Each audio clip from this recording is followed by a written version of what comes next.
आमचे प्रदेशाध्यक्ष असतील हर्षवर्धन सपकाळ साहेब यांचं सुद्धा मी अभिनंदन करू इच्छितो की त्यांनी माझ्यावरती विश्वास दाखवला आणि मला जिल्ह्यावरती काम करण्याची संधी दिली.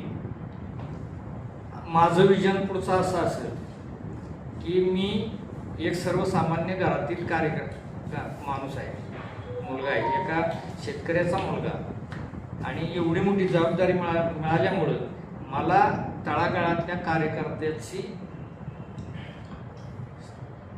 काय त्याची अवस्था आहे ही मी स्वतः जाणतोय. मी सुद्धा कार्यकर्ता म्हणून जो काम करतोय ते मला जो अनुभव येतोय तोच माझ्या कार्यकर्त्यांचा अनुभव आहे.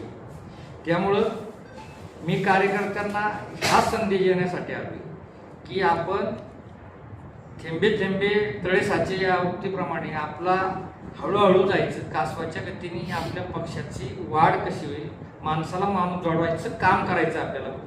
आपल्याला कोणावरती टीका करायची नाही, कोणावरती काय करायचं नाही. आपल्या पक्षाचा विचार हा तळागाळापर्यंत कसा पोहोचवता येईल याच्यासाठी फक्त आपण सर्वांनी प्रयत्न करायचे. आणि माझं विजन असेल की पक्ष संघटना बांधत असताना गाव पातळीपासून ते जिल्हा पातळीपर्यंत प्रत्येक सेलचे अध्यक्ष उपाध्यक्ष आमच्या संघटनेची जी काय पदं असतील ती पदं भरण्याचा आटोकाट मी प्रयत्न करणार आहे. आणि तेवढी जबाबदारी तालुका अध्यक्षावरती मी देणार आहे. त्याच्यासाठी काय लागणारी मदत असेल ती मी स्वतः त्या तालुका अध्यक्षाला सुद्धा करणार आहे. हे माझं विजन आहे, फक्त पहिली पक्ष संघटना बांधणे. आणि ही पक्ष संघटना बांधत असताना आज आमच्या आता 2 वर्षात 29च्या निवडणुकीला आम्हाला राहुल गांधीला पंतप्रधान करायच्या ह्या उद्देशाने आम्ही 2 वर्ष पक्षाचं काम करणार. आता आज माझा पहिलाच दौरा आहे. मी पहिलाच आलो, जिल्हा अध्यक्ष म्हणून मी पहिलाच आलो. म्हणून तुमच्या अगोदर सुद्धा मी इथं चर्चा करत असताना मी हेच सांगितलं माझ्या सहकार्यांना की अध्यक्ष मी नाही, तुम्ही इथं सगळे बसलेले अध्यक्ष आहात. गट तट नाही, आपला एकच गट, काँग्रेस पक्ष हाच आपला गट, त्याच्यापेक्षा दुसरा गट नाही. मी आत्ताच सांगितलं की मला भूतकाळात जायचं नाही, मी भविष्याचा वेध घेणारा माणूस आहे. मी वर्तमानामध्ये वावरणारा आणि भविष्याचा वेध घेणारा माणूस आहे. मला भूतकाळात काय झालं ह्याच्यावरती मला बोलायची माझी इच्छाही नाही. आपल्याला भविष्यात काय करायचं, तर भविष्यात मला संघटना बांधायची, गट तट काही ठेवायचं नाही. आमचा गट हा एकच गट, तो फक्त काँग्रेस पक्ष हाच गट, ह्याच्यापेक्षा दुसरं आम्हाला काही. त्याच्यावरती मी बोलणं बी बरोबर नाही. पण आज तरी माझा तालुका अध्यक्ष ह्या इथं इंदापूर तालुक्यामध्ये सक्षम आहे. आणि इंदापूर तालुक्यामध्ये जरी नेते गेले असतील, जरी नेते पक्ष सोडून गेले असतील, तरी मतदार इंदापूर तालुक्यातला अजून जागेवरती आहे. मी सांगितलं ना, मला भूतकाळात जायचं नाही. पण त्यात आमच्या काही त्रुटी असतील, आमच्या चुकल्या असतील, उमेदवारी देण्यात चुकल्या असतील किंवा अजून दुसऱ्या काही चुका झाल्या असतील. परंतु मतदार हा जागेवरती, फक्त त्याला जागा करायचं काम आम्हाला करायचं आणि ते जागा करायचं काम आम्ही भविष्यात इथून पुढे करणार आहे. कुठल्या प्रश्नांना तुम्ही प्राधान्य देणार जिल्ह्यातले?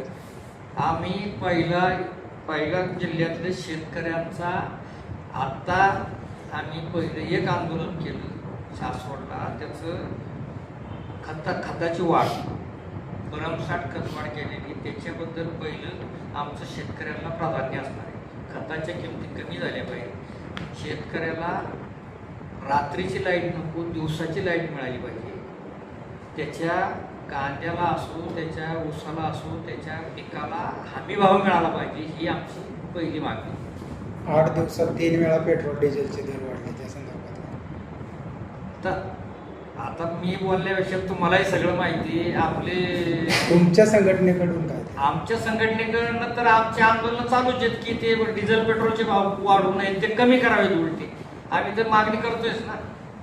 आणि शेतकरी कर्जमाफीवर अजून कर्जमाफी, आता कर्जमाफीची बी आम्ही मागणी करतोय की आमची मागणी आहे, आम्हाला आवश्यकता कर्जमाफी नको, शेतकऱ्याचा सातबारा कोरा झाला पाहिजे, ही आमची मागणी.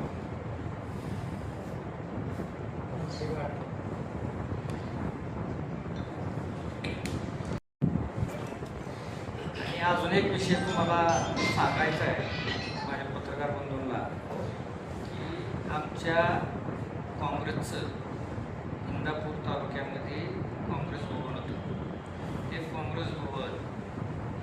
आमच्या पूर्वीच्या नेत्यांनी आताच्या राष्ट्रवादी का भाजपमध्ये मला माहिती नाही, त्यांनी काहीतरी त्याच्यावरती अनाधिकृत ताबा टाकलेला आहे.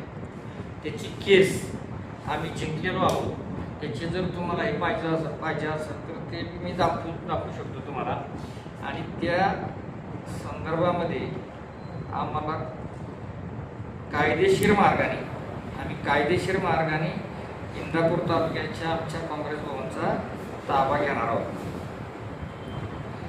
त्याचं तुम्हाला मी दाखवतो वाटल्यास, किंवा आमच्या बाजूने त्याचा निकाल लागलाय.